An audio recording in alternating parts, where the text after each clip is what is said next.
Lads, lasses and the rest of the masses, welcome back to the channel. I'm Mono from MonoCFC and this is a deep dive into Mauricio Pochettino's 4-2-3-1 at Chelsea Football Club. With all our signings confirmed or soon to be confirmed now, we can finally accurately predict our starting 11 for the upcoming season, so I wanted to take an in-depth look at Poch's famous 4-2-3-1 formation and see how Chelsea would likely set up under this system. Before we go through tactics, let's put in the players who will most likely start in each position. Starting in goal, and this pains me to say a little, is Kepa Arrizabalaga. Even though we are still looking at goalkeeping targets, reports have suggested that Mauricio Pochettino is perfectly willing to keep using Kepa as the number one. I will say that if we do go on to buy a new goalkeeper, they will likely take this place, but as of right now, Kepa is the man between the sticks. Moving on to the back four, and this is one of the less confirmed parts of the team, the one constant will be Reece James in the right back spot. On his day, Reece is the best right back in the league, no questions about it, and though we have the impressive Malo Gusto on the books too, there's no displacing Reece from this team, especially with rumours of him gaining the captaincy if and when Cesar Azpilicueta leaves. The two centre-backs are slightly tricky to pick because we have so much talent here, but I think it's a safe bet to say that Wesley Fofana will be the most likely to play on the right-hand side, alongside one of either Benoit Badiashile or Levi Colwill. Now I know everyone wants to see Levi in the left-hand role as soon as possible, and I know that Poch reportedly admires the player, but I'm going to put Badiashile in this role simply because he has more experience here and has more familiarity with Wes on the right. These two are so evenly matched in terms of skill, and in that case I believe Poch will opt for the more senior player, at least for the start of the season. On the left hand side I'm going to put in Ben Chilwell. I'm really not sure why people have seemingly turned on Chilwell. He's an excellent left back and the best at the club when he's fully fit. That being said, there is an argument for Cucurella to play here instead, as they are pretty interchangeable at this current time, and there's also the chance of Ian Maatsen holding down this role if he stays here for the pre-season. Now, the elephant in the room, and the question I know a lot of you will be asking, will be, what about Lewis Hall? I've mentioned this in the past, but resigning a talent such as Hall to the left back spot is just silly to me. He's a left-sided midfielder, and he's best utilised there. In fact, he's our only left-footed centre mid in our team, and because of that, I think he's more likely to be used as an impact sub in midfield, either to add more creativity, or add some fresh legs to the team. Let's move on to that midfield because this is incredibly easy to choose. In the pivot we have the always impressive Enzo Fernandez, next to his new fellow South American partner Moise Caicedo. Though he hasn't signed the papers yet, Caicedo is reported as being pretty much a foregone conclusion at this point, with the Brighton midfielder only wanting Chelsea as his next destination. The young Ecuadorian is a massive fan of the soon-to-be departing N'Golo Conte and will likely take the number 7 shirt once he arrives.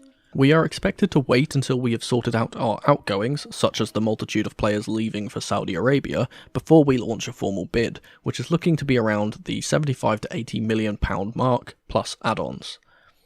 These two will be starting almost every week, and though Caicedo isn't the sitting DM that we were expecting/wanting, he'll still do an excellent job as a ball winner and bring some much needed energy to our defensive midfield. Moving on to the attacking three, and once again this picks itself.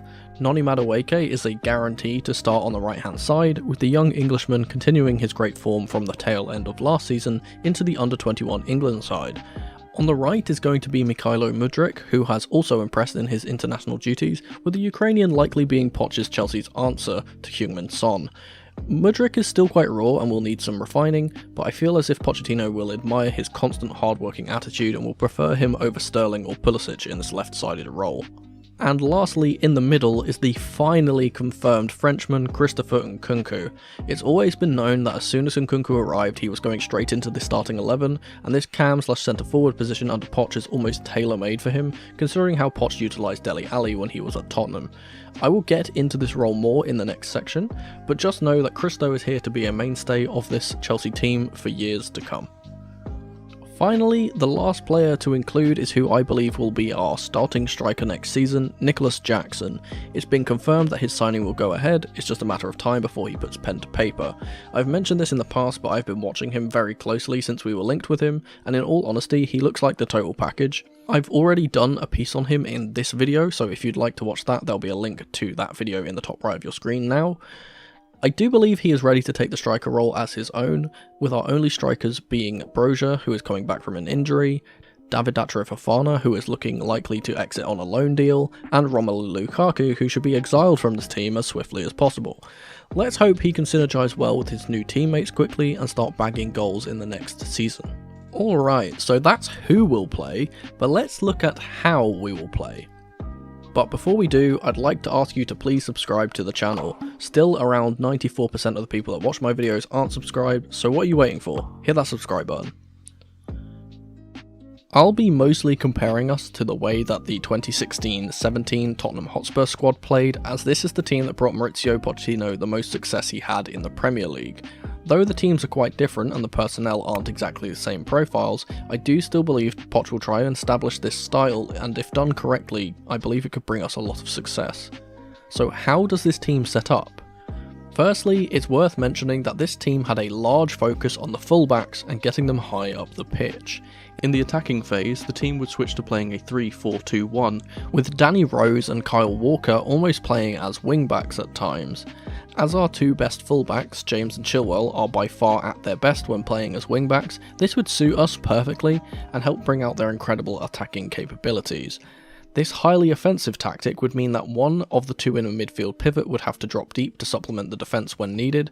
For the most part, this was done by either Eric Dyer or Victor Wanyama, and though we don't have that exact profile of player, which is why I really wanted Ugarte as he suits this role more, I think that Caicedo would be more than comfortable doing this job if it was required. If I'm being honest, Ethan Ampadu would have been great for this position, as he is a mixture of a centre-back and a DM, but unfortunately he seems to be on his way out permanently to the Italian First Division. With this reshuffle in the midfield, one of the attacking trio behind the main striker would drop deep to pick up the ball and play through balls up to the remaining three players, and in the Tottenham team this was the ever impressive Christian Eriksen, who would start out wide and then drift centrally to collect the ball. With this, the central cam would run forward playing as a second striker. This was of course the task of Dele Alli before his legs turned into cottage cheese and he forgot how to play football. So who would do these roles for Chelsea? Well, it's a bit of a strange one. In terms of profiles, Nkunku would seem like the closest to Eriksen, but in all honesty he is way more suited to play as the second striker. He loves getting forward and combining with the main striker, and for the most part at RB Leipzig has played as a second striker rather than a strictly central cam. That's all well and good, but then who would play in the Eriksen role? Well, this might sound a bit odd, but I believe it will be whoever is playing on the left hand side for us, and in this current team that's Mudryk. You might be thinking to yourself, but Mono, Mudryk and Eriksen are nothing alike, why would he play here? Let me explain. One of the two wingers would have to push on and run in behind, and I believe that is more suited to Noni Madueke. Noni is great at taking on players, and despite him being left-footed, he usually takes the ball to the byline rather than playing inside, and though he's great at that, he lacks the end product / passing at this current time. Mudryk, on the other hand, loves coming onto his right foot centrally, rather than going around to the outside, and we've seen that he has a great eye for a through pass too. Not only this, but Sterling, who will also play on that left hand side, is also much suited to cutting inside, especially now since his pace is less than it used to be. So I believe those two would operate that way, interchanging with Nkunku as that cam. In the place of Harry Kane would be Nico Jackson, and though the two are hardly comparable, I do believe that Jackson has similar attributes to Kane in some regards. Jackson is great at holding the ball up, and great with the ball at his feet, whether that be trying to run past players or providing for his teammates. He's able to finish well and is improving in the air too. He's able to play as a target man, but also as a mobile striker, similarly to how Kane would operate in the Spurs team, almost like a mixture of a 10 and a 9. And though Kane is levels above Jackson at this current moment, there's no denying that, I have high hopes for this Senegalese youngster, and I believe he'll make a real difference when it comes to our attacking play. Let's touch on the defensive phase, and then I'll give what I believe the overall playing style will be for this team, and where the goals would come from.